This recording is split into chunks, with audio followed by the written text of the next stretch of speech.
À l'issue du séminaire de vulgarisation de la politique de prévention et règlement de conflits communautaires et coutumiers, le chef coutumier de la province de l'Ituri s'engage désormais à œuvrer pour mettre fin aux conflits et renforcer la cohésion sociale dans leurs entités respectives. L'Assemblée plénière du Forum des parlementaires du pays membre de la conférence internationale sur la région des Grands Lacs condamne fermement le conflit armé dans la partie est de la RDC. Grandement joie, mesdames, messieurs, de vous retrouver dans cette nouvelle édition du journal. À la une, le chef coutumier de la province de l'Ituri s'engage désormais à prévenir les conflits pour renforcer la cohésion sociale dans leurs entités respectives. Ils l'ont fait savoir à l'issue du séminaire de vulgarisation de la politique de prévention et de règlement de conflits communautaires et coutumiers tenu du 21 au 23 avril 2025 à Bunia. Commentaire de Nami Katakou. L'atelier s'est clôturé sous une note de satisfaction. Il a essentiellement porté sur le mécanisme de la politique nationale, sur la prévention et règlement des conflits communautaires et coutumiers en province de l'Ituri. Les participants, dont les chefs coutumiers et autres acteurs provinciaux, ont été suffisamment outillés sur les voies et moyens de faire face à ces problèmes majeurs qui rongent la communauté iturienne. Mesdames et messieurs, chers participants, je dois me réjouir de l'engagement et la détermination qui vous ont caractérisé tout au long de ces travaux afin d'atteindre les objectifs assignés, à savoir c'est de contribuer à la stabilisation des entités coutumières de la province de l'Ituri ainsi que de leurs animateurs. Satisfaits de la bonne issue de ces assises, les participants ont exprimé leur satisfaction tout en formulant des recommandations envers les autorités.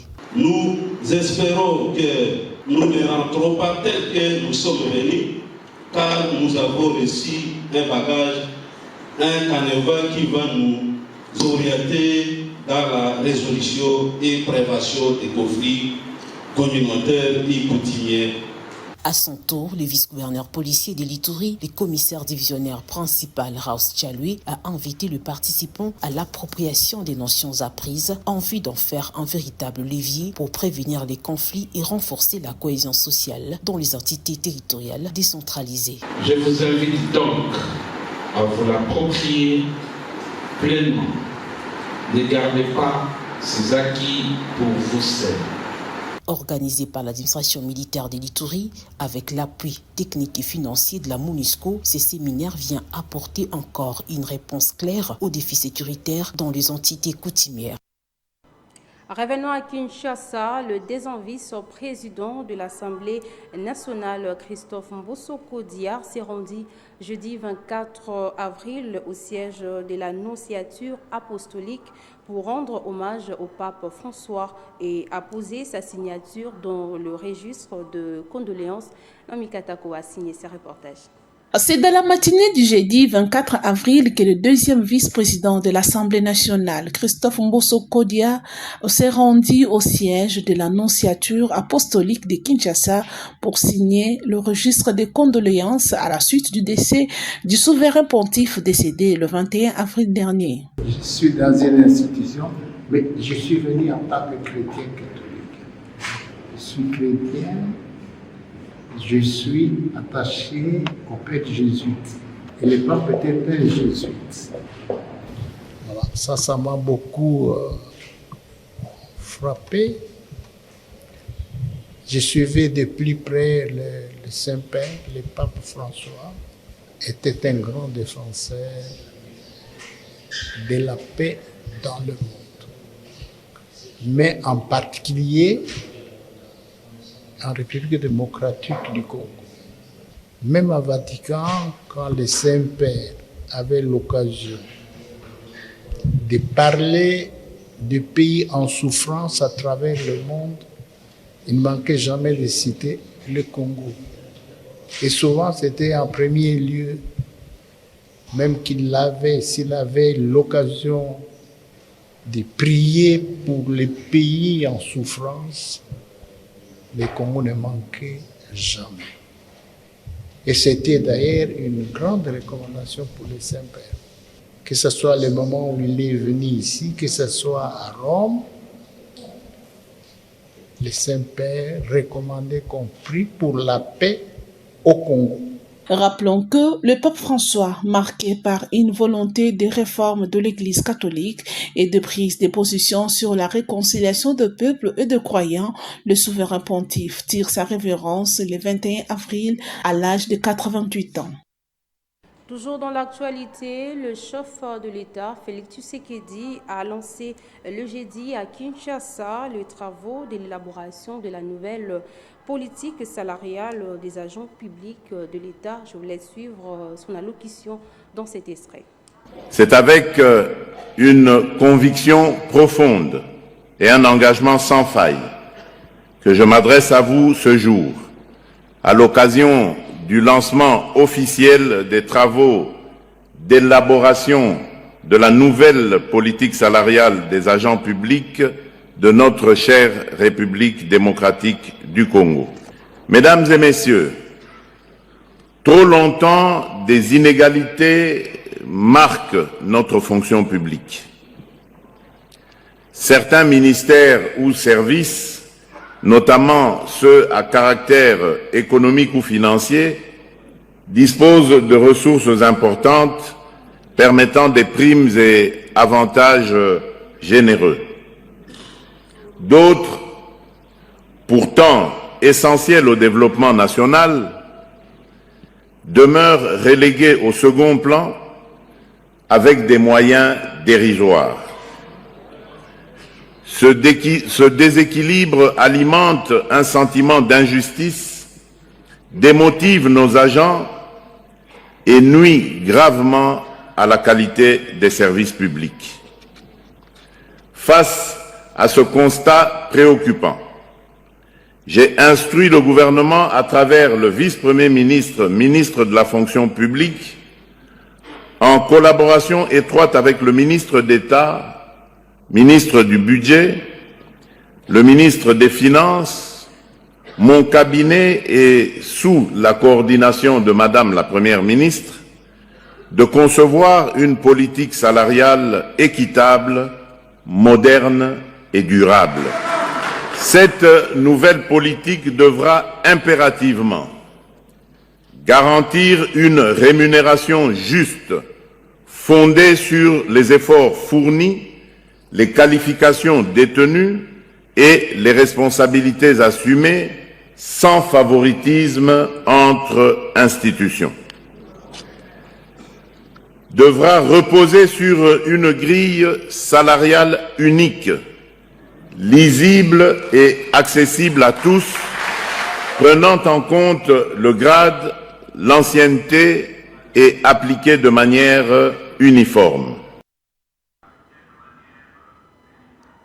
Sous le haut leadership du haut représentant, du président plutôt du chef de l'État, Tony Kankou-Chikou, et de Laurent Batumona, président du regroupement politique AAP, dans les cadres d'accompagnement et de soutien au chef de l'État, une forte mobilisation de la jeunesse de ces regroupements a été visible lors de la cérémonie officielle du lancement des travaux d'élaboration de la nouvelle politique salariale des agents publics de l'État. Namikata Koun fait le point. C'était lors de la cérémonie officielle de lancement de travaux d'élaboration de la nouvelle politique salariale des agents et fonctionnaires de l'État le jeudi 24 avril 2025. Présent à cette cérémonie pour accompagner et soutenir la vision du chef de l'État, Félix Tshisekedi Tshilombo, le militant et partisan du regroupement politique Alliance des acteurs attachés du peuple, sous le leadership du haut représentant du chef de l'État, Tony Kankou-Chikou, et de l'honorable Batumona, président du regroupement AAP, se sont mobilisés pour rendre agréable et utile à cette cérémonie. Pour Hélène Dachubois, cadre de la jeunesse au regroupement AAP, a réagi en ces termes. C'est l'instruction autorité morale Tony Kankou-Chikou au représentant. yango toya kosoutenir Lukwatombolo Fachi Beton, c'est instruction ya haut représentant Tony Kankou-Chikou. Donc le toza ana babaji to moni batrapo AP toya kosoutenir mwana mboka président de la République Fachi Beton. Notons que AAP est un regroupement politique pour l'accompagnement de la vision du deuxième mandat du chef de l'État, Félix Antoine Tshisekedi Tshilombo.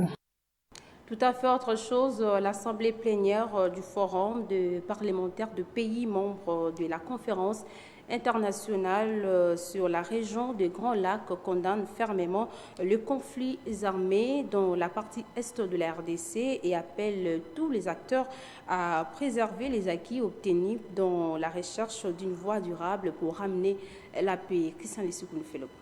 En marge de la 15e session de l'Assemblée plénière du Forum des parlements des pays membres de la conférence internationale sur la région des Grands Lacs qui se tient à Luanda, les pays membres de la CIRGL statuant sur la situation sécuritaire et humanitaire à l'est de la République démocratique du Congo ont dans leur résolution condamné fermement les drames humanitaires que vit la population congolaise causés par les conflits armés qui ont entraîné des pertes en vies humaines et causé d'immenses souffrances ainsi que des déplacements internes massifs des Congolais et l'augmentation sensible des réfugiés.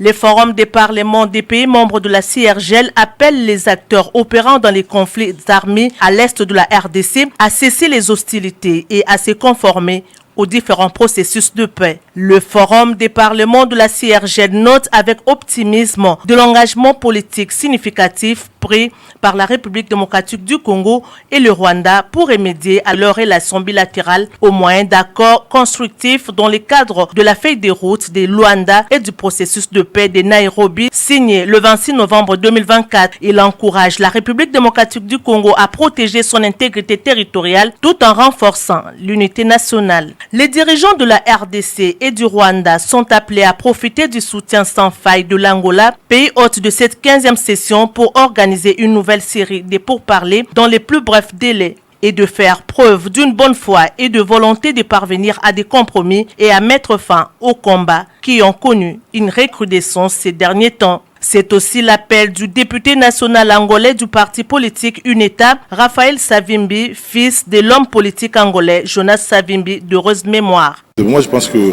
le message important, c'est qu'il faut toujours aller vers la paix. Et quelle que soit la situation, quels que soient les conflits, mais il faut toujours trouver un moyen d'entendre, il faut s'asseoir et il faut surtout trouver un moyen d'intégrer les gens, mais surtout éviter le conflit.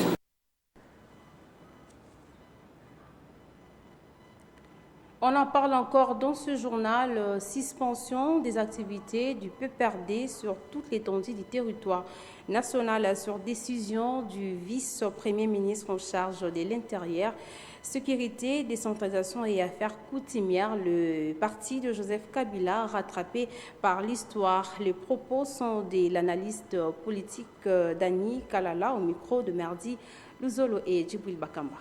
Bon, je pense que la décision de la suspension du parti PPRD par le VPM de l'Intérieur est une décision salvatrice. Vous savez, si aujourd'hui le pays est plongé dans les chaos, c'est parce que la loi a été négligée d'un côté. Et de l'autre côté, c'est parce qu'on a fermé les yeux à certaines choses qui ne pouvaient pas être tolérées et acceptées. Le PPRD est un parti politique dont l'idéologie est démocratique, c'est-à-dire la prise et la conquête du pouvoir par des voies antidémocratiques. Mais vous allez constater qu'après l'alternance, le PPRD s'est inscrit dans une logique anticonstitutionnelle et antidémocratique, c'est-à-dire l'utilisation des armes pour accéder au pouvoir. Et cette décision n'est pas une première, parce que nous avons vu ici le parti RCDN de l'ancien ministre du Plan, si je ne me trompe pas, a été suspendu pour les mêmes raisons qu'on condamne au PPRD. La politique n'est pas de résoudre les problèmes, mais de faire taire ceux qui le posent. Moi, je sais que l'église est au milieu du village. Mais l'observation que j'ai faite, l'église a choisi un camp. Nous avons vu le prêtre de l'ECC et la Senko circuler ici. Ils sont allés au Rwanda. Ils sont passés à Goma. Mais je peux vous rappeler ici, lorsque Goma ou Nord Kivu a été occupé, ils ne se sont pas prononcés. Lorsque Bukavu aussi a été occupé, ils ne se sont pas prononcés non plus. Lorsqu'il y a eu carnage, ils sont passés là, ils n'ont même pas fait un mot aux familles éprouvées. Mais quand je vois, il y a eu une rumeur qui a circulé ici dans la capitale que non, les swahilophones étaient menacés. C'est à ce moment-là que j'ai vu la Senko prendre position. Mais sur des questions qui touchent les vies des Congolais, ils ne prennent pas position, ils ne disent aucun mot. La police nationale congolaise a mis la main sur un malfrat Koulouna de Grand Chemin dans la commune d'Elemba. Les précisions dans cet élément de Delphine Tondula. bato mabe boye nde toza ko bango tozo bango moko moko et population na kosenga na population ya Lemba bo aider biso na ko dénoncer bo banga eloko moko te bo dénoncer numéro na ngai ezaka partout numéro na ngai ezaka secrétaire na ngano si vous avez besoin ya ko benga ngai à n'importe quelle heure ko so ngai kata oyo boya ko charger na minute oyo azokende aki de droit mais boya bato mosusu ya plainte oyo batikali baya eloko na kosenga yango bango baza na méthode boye neti ye leader boye abimaka te baza na baéclaireur bakoma na méthode ya kozala baéclaireur bakoya secteur oyo balingi baopéré bakomi wana batali so amoni kimele obike la police eza mo mosika ale bakoya bate place wana place mingi baya place ya mwa mingi isolé pour place oyo eli bamabulu ezali eke mituka neti par exemple osusu okosi parti oyo ya chopo ti tokoma na niveau ya 9 régions parti wana bonde ko mabulu esalami mingi nde baprofitaka wana ye azali mopanzi ya kuna ngina mopanzi ngina mopanzi ngo ko eli entre biso na frontière na ngaba na Lemba nde méthode yango tolingelaki ebulu na ndenge tikokanga ye parce que toyebi ke toatinaka na baéclaireur eza na moko komanda na uti kota sika tellement na bato mosusu bazalaki na bayebaki ye nde baye kosoya. Pour clôturer cette édition du journal En Sport, 30e édition du championnat national Illico Cash Ligue 1, fin de la première journée dont les décisions retenus par l'organisateur. Suivez les condensés de toutes ces rencontres faites ici par Géry Roméo Mwamba. Le démarrage du play-off de la 30e édition du championnat national Illico Cash Ligue 1 a bel et bien été effectif dans les deux sites avec 5 rencontres au menu pour les comptes de la première journée. À Kinshasa, au stade des Martyrs de la Pentecôte le 23 avril, Maniema Union a battu les Anges Verts 2-0 et en deuxième lieu, la rencontre avec les Aigles du Congo a été interrompue après seulement 16 minutes par les supporters véclibiens qui ont jugé imaginaire les buts marqués par l'équipe adverse. Avec Linda Mtangue, Linda devant, Loredo Mantanga, la passe de Linda Mtangue qui commence. Il y a but ou pas? Si, il y a but. Si, mais quel but somptueux. Eh oui, le but est approuvé. Toujours dans la même journée dans l'autre site, le TP Mazembe a eu raison du CS Don Bosco à Kamalon de 2-1 et au stade Kibasa Maliba, victoire est truquée d'1-0 du LC Saint-Lolo-Popo sur Tanganyika. Un seul match est joué le 24 avril qui a opposé les DSMP aux Rangers où les Immaculés l'ont emporté sur une courte victoire de 3-2. Notons que la rencontre Sangabalende et Simba a été reportée. L'SV Club de son côté perd son match par forfait contre les Aigles du Congo et la deuxième journée commence dès ce 27 avril dans les deux sites. Nous sommes arrivés à la fin de cette édition du journal. Place à présent au rappel des principaux titres. Vous avez suivi dans ce journal à l'issue du séminaire de vulgarisation de la politique de prévention et règlement de conflits communautaires et coutumiers, le chef coutumier de la province de l'Ituri s'engage désormais à œuvrer pour mettre fin aux conflits et renforcer la cohésion sociale dans leurs entités respectives. L'Assemblée plénière du Forum des parlementaires de pays membres de la conférence internationale sur la région des Grands Lacs condamne fermement le conflit armé dans la partie est de la RDC. C'est la fin de ce journal. Merci à vous de nous avoir suivis. Au revoir.